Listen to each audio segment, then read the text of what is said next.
ಸಾಮಾನ್ಯವಾಗಿ ವೇತನದಾರರು ಅಂದರೆ salary earn ಮಾಡುವವರು ಹಾ ತಮ್ಮ ಸಂಬಳದ ಸ್ವಲ್ಪ ಅಂಶವನ್ನು ಪ್ರತಿ ತಿಂಗಳು ಉಳಿತಾಯ ಮಾಡಿಕೊಂಡು ಬರೋದು ಒಳ್ಳೆಯ ಅಭ್ಯಾಸ.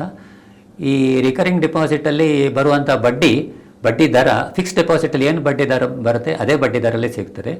ಆಮೇಲೆ ಈ ತಿಂಗಳು ಉದಾಹರಣೆಗೆ ಪ್ರತಿ ತಿಂಗಳಿಗೆ ಒಂದು 10,000 ಕಟ್ಟಿಕೊಂಡು ಬಂದರೆ 1 ವರ್ಷ ಆದಮೇಲೆ RD ಅಕೌಂಟಿನಲ್ಲಿ 1,20,000 ಆಗಿರ್ತದೆ. ಕರೆಕ್ಟ್.